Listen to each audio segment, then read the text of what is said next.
नमस्कार विद्यार्थी मित्रांनो, रुपेश एज्युकेशन पॉईंट या आपल्या यूट्यूब चॅनलमध्ये आपल्या सर्वांचे स्वागत आहे.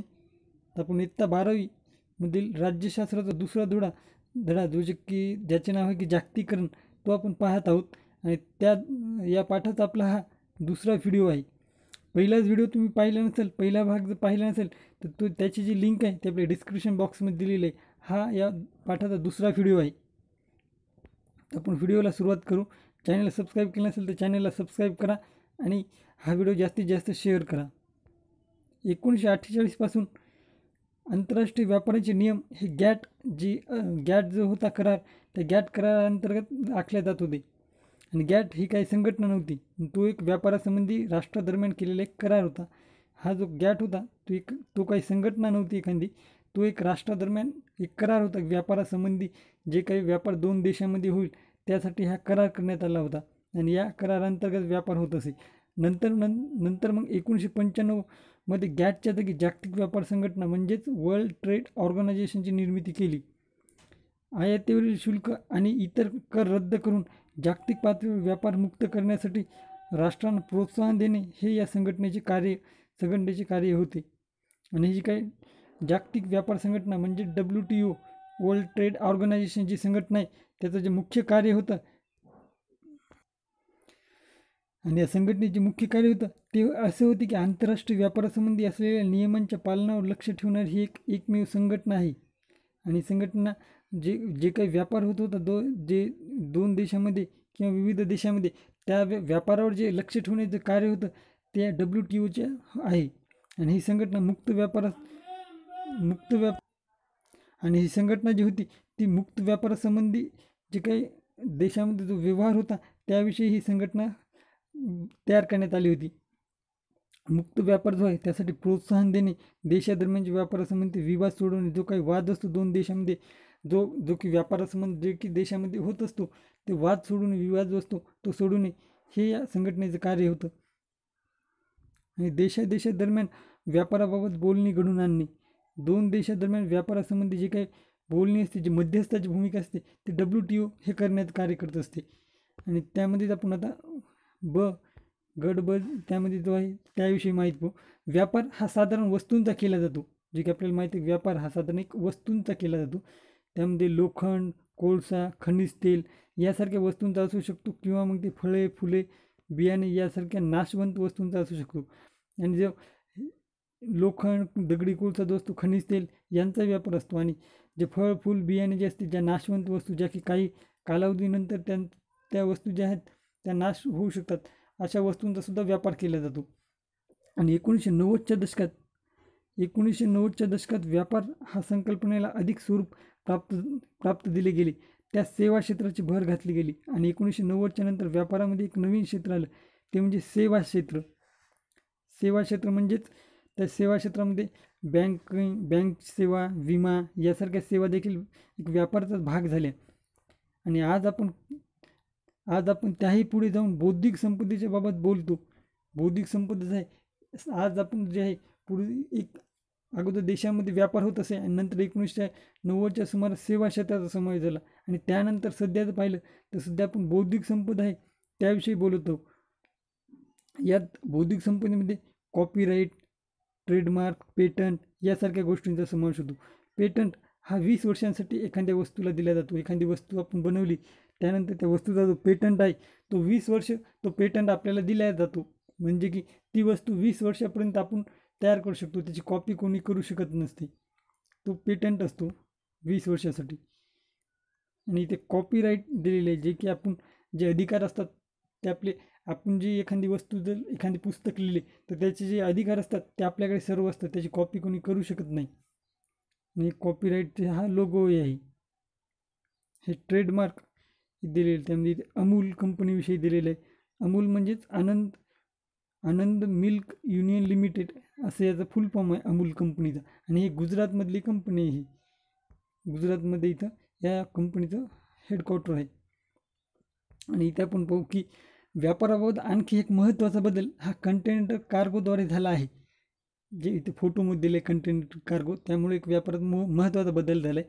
कारण कंटेनर कार्गोचे जे जहाज आहेत ते प्रचंड प्रमाणात माल या देशातून त्या देशात नेऊ शकतात. अशा जहाजांसाठी खास बंदराची व्यवस्था असते. कंटेनर कार्गोच्या क्रांतीने आंतरराष्ट्रीय व्यापाराकडे बघण्याचा दृष्टिकोन बदलला आहे. कारण की हे जे जहाज असतात कंटेनर कार्गो, हे खूप मोठे असल्यामुळे ते एकाच वेळेस जास्त प्रमाणात जे माल आहे तो हे जहाज नेऊ शकतात. आणि या जहाजासाठी जे बंदर असते ते विशेष प्रकारचे बंदर हे तयार करण्यात येत आहेत. त्यामध्ये की JNPT असो, जे मुंबईमध्ये JNPT बंदर बनविलेले आहे, तसे असे अनेक बंदर हे बनवण्यात आलेले आहे.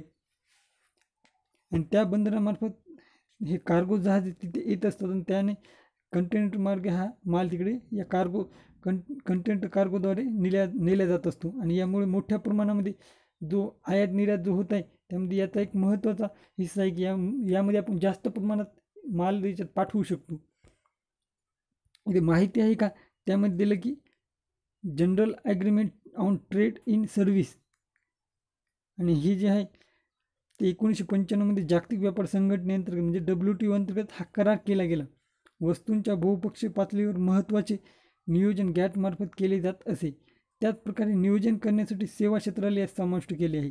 आणि 1995 पासून यामध्ये सेवा क्षेत्र यात समाविष्ट केलेलं आहे, जे की WTOच्या अंतर्गत जे आहे general agreement on trade in service tax त्यामध्ये. आणि तर बौद्धिक संपदा जे आपण पाहिले त्या बौद्धिक संपदेच्या अधिकाराबाबत व्यापारी करारही करण्यात आले. त्यामध्ये trade related aspect of intellectual property right हा जो आहे तो जागतिक व्यापार संघटनेच्या सदस्यांसाठी बौद्धिक संपदेच्या अधिकाराबाबत काही न्यूनतम निकष त्या करारात दिले गेले आहेत. हा जो करार आहे त्या करारामध्ये काही निकष दिलेले आहेत. त्यामध्ये कॉपीराईट संबंधी या ट्रेडमध्ये साधारण कॉपीराईट, भौगोलिक संकेत या गोष्टींचा समावेश होतो. औद्योगिक डिझाईन, इंटिग्रेट सर्टिट, पेटंटविषयी आपण आत्ताच माहिती पाहिली, ट्रेडमार्क इत्यादींचा समावेश होतो. बौद्धिक संपदा अधिकारांची अंमलबजावणी करण्याची प्रक्रिया जी आहे प्रक्रिया आणि उपाययोजना आणि विवाद हे निवारण करण्याच्या गोष्टी देखील या कायद्यामध्ये सांगितले जातात. हा जो कायदा आहे यामध्ये जे बौद्धिक संपदेविषयी जे वाद आहेत, विवाद आहेत, म्हणजे निकष आहेत ते कायद्यामध्ये सांगितलेले आहेत. आणि हा कायदा 1995 पासून आहे. त्यानंतर आपण पुढचं पाहू. त्यामध्ये दिले की ट्रान्सनॅशनल कंपन्यांचा उदय. ट्रान्सनॅशनल कंपन्या ज्या आहेत, ज्या की कंपन्याचं जे बहुराष्ट्रीय कंपन्या असतात त्याविषयी इथे माहिती दिली. ट्रान्सनॅशनल कंपन्या त्याविषयी आपण माहिती पाहू की ट्रान्सनॅशनल कंपन्याचा जो उदय आहे त्याविषयी 1990च्या दशकापर्यंत आर्थिक क्षेत्रावर सरकारी नियंत्रण होते. जसं की आपण पाहिले की 1990पर्यंत ते सरकारी नियंत्रण होतं आर्थिक क्षेत्रावर. सरकारचा जो दबदबा होता तो आर्थिक क्षेत्रावर होता, की सरकार यावर सर्व नियंत्रण ठेवत असे. आणि खाजगी उद्योगांना मर्यादित संधी उपलब्ध होती. जागतिकीकरणाच्या युगात यात बदल झालेला दिसून येतो. खाजगी उद्योगामध्ये वाढ झालेली दिसून येते. त्याचबरोबर ज्या खाजगी कंपन्या देशांतर्गत कार्य करत होत्या त्या आता परदेशी व्यापार करू लागल्या. त्यांचे रूपांतर बहुराष्ट्रीय कंपन्यांमध्ये झाले. बहुराष्ट्रीय कंपन्या याविषयी आपण खाली माहिती पाहू. आज आपण ट्रान्सनॅशनल कंपन्यांचा उदय झालेला दिसून पाहतो. हा बदल मुख्यतः खाजगी क्षेत्रात झाला आहे. या सर्वांना सर्वसामान्य माणसावर काय परिणाम झाला आहे का असा प्रश्न विचारला. त्याचं उत्तर तुम्ही जे आहे ते आपल्या कमेंट बॉक्समध्ये लिहा. आणि जागतिकीकरण 1990च्या अगोदर खाजगी कंपन्यांवर हे बंधन होते आणि 90च्या नंतर जे आपण धोरण बदलले, जागतिकीकरण झालं, त्यामुळे या कंपन्यांवर जे होते ते जे बंधन होते ते सर्व ते कंपन्यांवरले बंधन तुटलेले आहेत. आणि त्यामुळे ज्या खाजगी कंपन्या त्या त्यांना ज्या पूर्वी मर्यादित संधी होती, पण नंतर त्यांना वेगवेगळ्या जागतिकीकरणामुळे त्या वेगवेगळ्या देशामध्ये त्यांचे जे प्रोडक्ट्स आहेत ते आयात निर्यात करत आहेत. त्यामुळे ह्या कंपन्या आता बहुराष्ट्रीय कंपन्या होत आहेत. आणि हे जे बदल होत आहेत त्यामध्ये कुशल आणि अर्धकुशल कामगारांचे आज एका राष्ट्रातून दुसऱ्या राष्ट्रात स्थलांतर होताना दिसून येते. आणि या बदलामुळे अनेक कामगार या देशातून त्या देशामध्ये कामासाठी हे जात आहेत आणि त्याचा परिणाम श्रमिक बाजारावर होतो. उदाहरण, बरेच कुशल आणि अर्धकुशल कामगार आज पाश्चिमात्य आशिया, पश्चिम आशिया जे आहे तिकडे जात आहेत. म्हणजे जे की गल्फ कंट्री आहेत त्या साईडकडे, अमेरिका, युरोप इत्यादी ठिकाणी काम करत आहेत. आणि खाजगी क्षेत्राच्या वाढीमुळे सेवा क्षेत्रात रोजगार संधी वाढल्या आहेत. उदा खानपान, माल वितरण, प्रवासी वाहतूक इत्यादीमध्ये सध्या जे रोजगार आहेत ते वाढत आहेत. इथं ब मध्ये दिले की दुसरा परिणाम हा लहान उद्योग आणि दुकानावर झालेला आहे. आणि जागतिकीकरणाचा जो परिणाम आहे तो लहान उद्योग आणि दुकानावर कशा प्रमाणावर झाला आहे ते आपण पाहू. त्यामध्ये लहान उद्योगांना बड्या बहुराष्ट्रीय कंपन्यांची स्पर्धा करावी लागत आहे. जे उद्योग किंवा दुकाने कार्यक्षम पद्धतीने चालविली जातात ती त्या स्पर्धेत टिकून आहेत. आणि जे काही जागतिकीकरणामुळे छोटे जे व्यापारी आहेत त्यांना मोठ्या कंपन्यांशी स्पर्धा करावं लागत आहे. तरी ते दुकान जे छोटे व्यापारी आहेत ते टिकून आहेत. आणि आज शहरात मोठी किराणा इथे उदाहरण दिलं की आज शहरात मोठी किराणा दुकाने आणि मॉल जरी उभी राहिली असली तरी देखील छोटे दुकानदार, भाजी आणि फळ विक्रेते हे देखील आज ग्राहक मिळवत आहेत. याचे कारण ते आपल्या ग्राहकाला आवश्यक सेवा देतात. जसे की आपण पाहिले की शहरामध्ये मोठ्या प्रमाणात दुकानं असतात, मोठी किराणा दुकान, त्यावरही ग्राहक असतात. आणि छोटे दुकानदार जे असतात जे की प्रत्येक गली बोळीमध्ये असतात त्यांनाही मोठ्या प्रमाणात ग्राहक असतात. कारण की ते आपल्या ग्राहकांना ज्या सेवा पाहिजेत त्या वेळेवर पुरवित असतात. आणि तिसरा परिणाम हा शेती संदर्भात आपल्याला बघायला मिळतो जागतिकीकरणाचा. त्यामध्ये आज शेतकरी आपला माल मोठ्या कंपन्यांना मध्यस्थशिवाय विकू शकतात. कारण की आज जे शेतकरी आहेत ते आपल्या शेतातला जो माल आहे तो मध्यस्थ जे की मधामध्ये जे दलाल असतात त्यांच्याशिवाय ते आता कंपन्यांना, मोठमोठ्या कंपन्यांना तो आपला माल हा विकू शकत आहेत. आणि बहुराष्ट्रीय कंपन्यांनी नवीन तंत्रज्ञान आणले. ज्या बहुराष्ट्रीय कंपन्या आहेत त्यांचे तंत्रज्ञान, टेक्नॉलॉजी आणली, ती खूप मोठ्या प्रमाणात टेक्नॉलॉजीचा वापर करत आहेत. आणि तसेच भारतीय मालाला नव्या बाजारपेठा खुल्या झालेल्या आहेत. भारतीय जो माल आहे त्याला नवीन बाजारपेठा यामुळे खुल्या होत आहेत की जागतिकीकरणामुळे. उदाहरणार्थ भारत समुद्री उत्पादने, मांस, तांदूळ, मसाले, ताजी फळे आणि भाज्या, साखर, कॉफी, भुईमूग, काजू इत्यादी गोष्टी निर्यात करत आहे. जसे की आपण ह्या सर्व गोष्टी आपण निर्यात करत असतो. पाश्चिमात्य राष्ट्र असो किंवा अनेक देशामध्ये आपण ह्या वस्तू सर्व निर्यात करत असतो. आणि त्यामुळे हे जागतिकीकरणाचे जे परिणाम आहेत ते कशा प्रकारे झाले ते आपण याच्यामध्ये पाहत आहोत. त्यामध्ये मी तुम्हाला अगोदर म्हणलं होतं की आपण बहुराष्ट्रीय कंपन्या याविषयी खाली माहिती पाहून. इथे बहुराष्ट्रीय कंपन्या म्हणजे काय याविषयी माहिती दिलेली आहे. त्यामध्ये बहुराष्ट्रीय कंपनी म्हणजे अशी कंपनी असते जिचे एका राष्ट्रात मुख्यालय असते परंतु ती अनेक देशात कार्यरत असते.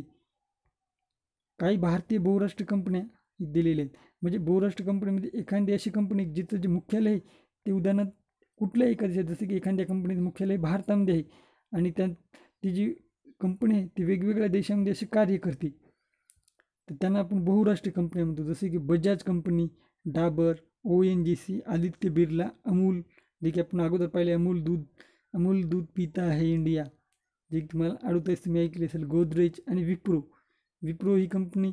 अशा सर्व कंपन्या ज्या आहेत, अजिम प्रेमजी यांची ही विप्रो ही कंपनी आहे. आणि ह्या सर्व कंपन्या ह्या बहुराष्ट्रीय कंपन्या आहेत. म्हणजे ह्या भारतीय कंपन्या जरी असल्या तरी यांची जे कार्य आहे ते वेगवेगळ्या देशामध्ये ह्या कंपन्या आहेत.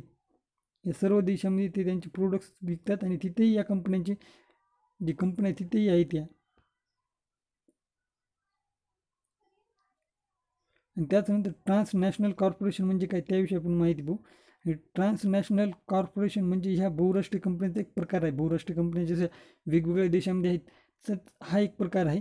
या कंपन्या कोणत्याही एका राष्ट्राला बांधित नसतात. म्हणजे ह्या ज्या कंपन्या आहेत त्या सर्व देशांमध्ये असतात. त्या कुठल्याही एका देशाची कंपनी म्हणून नसती. त्यांचे एकाच राष्ट्रात मूळ स्थान नसते. त्यांची जी कंपनी असते ती मूळ एकाच देशाची म्हणून नसते. ती सर्वीकडं सर्व देशामध्ये ती कंपनी असते. त्यांना ट्रान्सनॅशनल कंपन्या म्हणतात. आणि त्यामध्ये Nestle, Bayer Unilever, Siemens, General Electric ह्या ज्या कंपन्या आहेत ते उदाहरण दिले ह्या ट्रान्सनॅशनल कंपन्या आहेत की जे की एकाच देशाला बांधलेले नसतात, त्या सर्व देशामध्ये आहेत. आणि ते सेवा क्षेत्र यामध्ये दिले की सेवा क्षेत्र हे 3 पारंपरिक आर्थिक क्षेत्रापैकी तिसरे क्षेत्र आहे. सेवा क्षेत्र आपल्याला माहिती आहे 3 पारंपरिक जे क्षेत्र आहेत त्यामध्ये हे तिसरे क्षेत्र आहे सेवा क्षेत्र. पहिल्या क्षेत्रात शेती, खाणकाम, मासेमारी इत्यादींचं प्राथमिक क्षेत्र. द्वितीय जो असतो त्यामध्ये उत्पादन क्षेत्र आहे म्हणजे प्रक्रिया क्षेत्र असते ती. आणि तृतीय क्षेत्रामध्ये सेवा आहे. आणि चौथं जे क्षेत्र आहे त्यामध्ये बौद्धिक संपदाविषयी आहे. सेवा क्षेत्रामध्ये खानपान, हाऊस कीपिंग, सुरक्षा इत्यादी सेवांचा समावेश होतो. जे 3 नंबरचं सेवा क्षेत्र आहे त्यामध्ये खानपान, हाऊस आणि कीपिंग, सुरक्षा इत्यादींचा समावेश होतो. इथे प्रश्न दिला आहे त्याविषयी आपल्या कमेंट बॉक्समध्ये तुम्ही त्याचं उत्तर लिहा. त्यांनी इथे विचारलेलं आहे की भारताची सहकार चळवळ, जे की तुम्हाला माहिती आहे, सहकार कारखाने असो किंवा सहकारी संस्था वगैरे असतात, ती सहकारी चळवळ जी आहे ती बहुराष्ट्रीय आणि ट्रान्सनॅशनल कंपन्यांच्या वर्चस्वाला उत्तर असू शकते का? म्हणजे आपल्या ज्या सहकारी संस्था आहेत त्या यांना उत्तर आपण असू शकते का या ट्रान्सनॅशनल बहुराष्ट्रीय कंपन्यांना? तर सहकार चळवळीचे तत्त्वज्ञान हे त्यातील असलेल्या सभासदांचे सक्षमीकरण करणे आणि त्यांना वित्तीय आधार देणे हे आहे. तर खाजगी कॉर्पोरेट कंपन्या ह्या केवळ आर्थिक फायदा बघत असतात. यावर तुमचे मत काय आहे? ज्या की सहकारी कारखाने किंवा सहकारी ज्या संस्था असतात त्या ग्राहकाला कसा फायदा होईल, त्याचबरोबर त्यांच्या सभासदाला व्यवस्थित फायदा होईल या आधाराने त्या संस्था कार्य करत असतात. तर बहुराष्ट्रीय कंपन्या ह्या फक्त आणि फक्त त्यांचा फायदा पाहत असतात. असं प्रश्न आहे, आणि त्याविषयी जे तुमचं याविषयी काय मत आहे ते तुम्हाला विचारलं आहे, आणि ते आपल्या तुम्ही कमेंट बॉक्समध्ये याचं मत, तुमचं जे काही मत आहे याविषयी ते तुम्ही सांगा.